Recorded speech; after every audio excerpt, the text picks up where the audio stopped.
Mari kita bahas seri pengetahuan mengenai dunia kripto untuk pemula. Jadi kita mulai dari latar belakang munculnya kripto, yaitu kekecewaan yang mendalam Ya, terhadap sistem keuangan lama. benar, sistem keuangan lama memang udah bikin banyak orang frustasi ya. Ceritain dong, kenapa bisa begitu? Jadi bayangin kamu udah kerja keras nabung demi masa depan, tapi kemudian bank tiba-tiba bangkrut atau malah dana kamu dibekukan tanpa peringatan. Nah, kejadian-kejadian nyata seperti di Yunani 2015 atau di kasus di Siprus dan negara seperti Argentina, Venezuela, bikin orang mulai mempertanyakan keadilan dan keamanan sistem itu. Mhm. Iya, bener banget. Rasanya kayak, seperti kamu dicekik di lehernya sistem keuangan. Makanya banyak orang mulai mikir untuk punya kontrol penuh atas aset mereka. Betul, dan disinilah kripto muncul sebagai jawaban. Dengan kripto, kamu bisa simpan, kirim, dan pakai uang kamu sendiri tanpa harus bergantung pada perantara atau bank, kamu sendiri yang jadi bank buat dirimu sendiri. Ya, jadi intinya, kripto adalah solusi untuk mengatasi kekecewaan terhadap sistem finansial tradisional yang udah gagal melindungi konsumen. Tapi, bagaimana dengan masalah transparansi yang sering muncul di sistem keuangan lama? Nah, kalau transparansi, kita masuk ke topik blockchain, yaitu fondasi teknologi kripto. Bayangin blockchain itu seperti Google Sheets publik yang mencatat setiap transaksi secara real time dan nggak bisa diubah seenaknya. Mhm. Jadi, semua transaksi tercatat dan bisa dilihat oleh semua orang? Jadi nggak ada lagi misteri kemana perginya dana pajak atau dana bantuan sosial? Iya, tepat banget. Begitu semua transaksi terrekord dengan jelas, kita nggak bisa lagi bersembunyi di balik laporan yang dirapihin. Semua bisa dicek, dari transfer kecil sampai transaksi besar, semuanya terbuka untuk publik. Ya, menarik. Tapi, apakah benar sistem blockchain ini benar-benar anti manipulasi? Saya masih skeptis karena kadang terdengar terlalu teoretis. Oh, tentu ada tantangannya, tapi intinya data yang terekam di blockchain nggak bisa dihapus atau dimanipulasi karena teknologi kriptografi yang dipakai.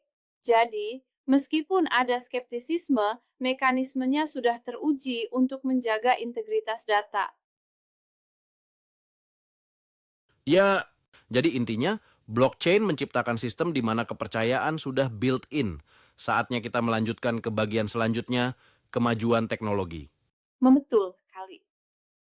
Dengan pesatnya kemajuan teknologi, dari internet yang lebih cepat, komputer yang makin canggih, sampai enkripsi yang makin kuat, muncul ide gila, gimana kalau uang itu juga kita bikin digital dan terbuka?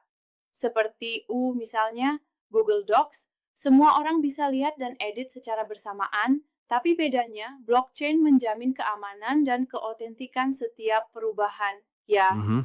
Iya benar. Dulu transfer uang itu ribet, antre di bank, nunggu berhari-hari, sampai kena potongan biaya. Tapi sekarang cukup dengan HP, klik-klik, dan uang sudah berpindah dalam hitungan detik. itu salah satu alasan mengapa kripto begitu menarik. Bukan cuma soal kecepatan, tapi juga soal biaya yang rendah dan fleksibilitas tinggi. Kamu bisa kirim uang kemana saja tanpa perlu khawatir terhadap hambatan tradisional. Ya, selain itu, sekarang kita juga lihat muncul teknologi baru seperti dompet digital dan smart contracts yang em, otomatis menjalankan perjanjian tanpa perlu intervensi pihak ketiga. Benar, kan? Betul banget. Dompet digital memberikan kemudahan akses ke aset digital melalui HP, bahkan dengan perangkat yang nggak terlalu canggih. Dan smart contracts, ya, mereka menjalankan peraturan otomatis yang sudah disepakati, mirip seperti robot yang selalu menjalankan instruksi secara konsisten.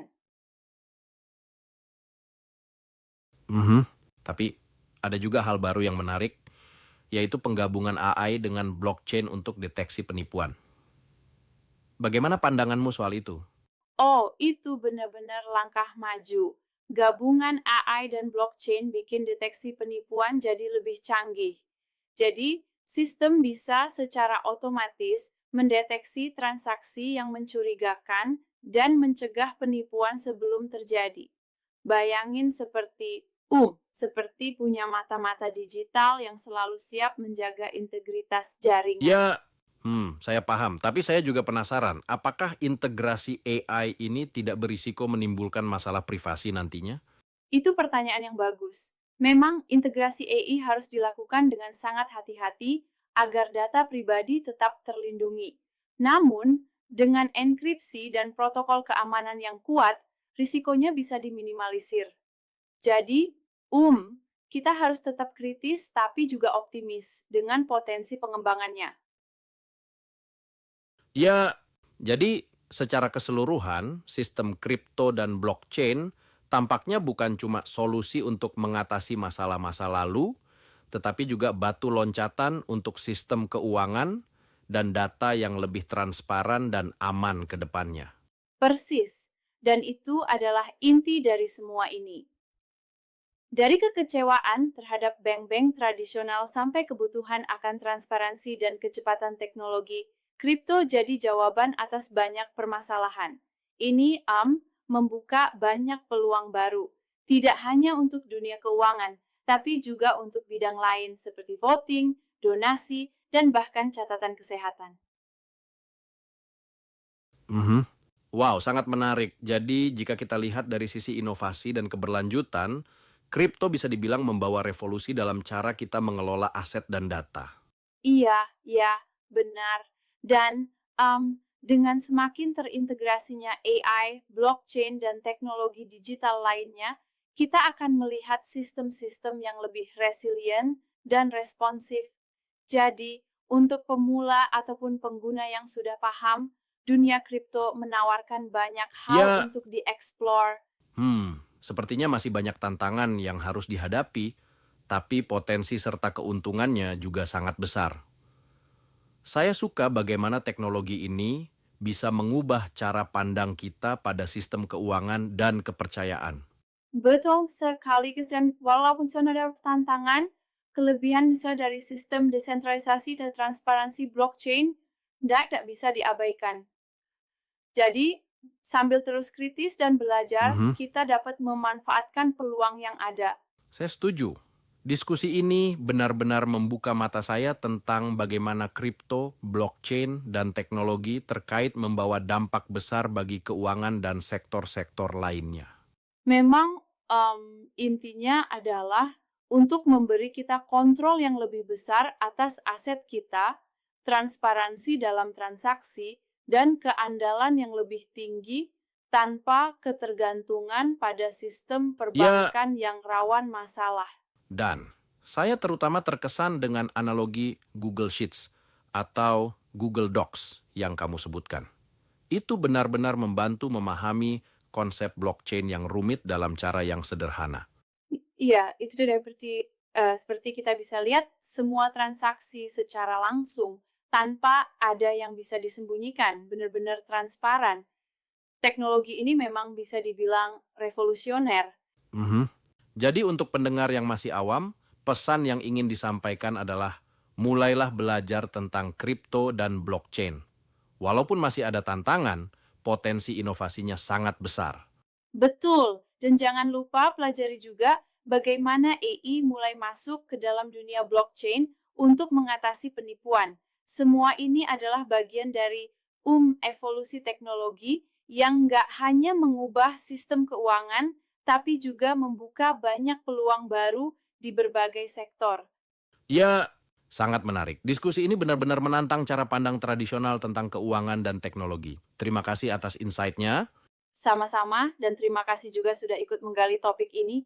Semoga diskusi ini bisa memicu pemikiran dan eksplorasi lebih lanjut tentang kripto dan teknologi blockchain. Ya, tepat sekali. Sampai jumpa di diskusi selanjutnya dan terus gali informasi baru tentang teknologi yang mengubah dunia. Sampai jumpa dan tetap semangat untuk belajar dan berinovasi.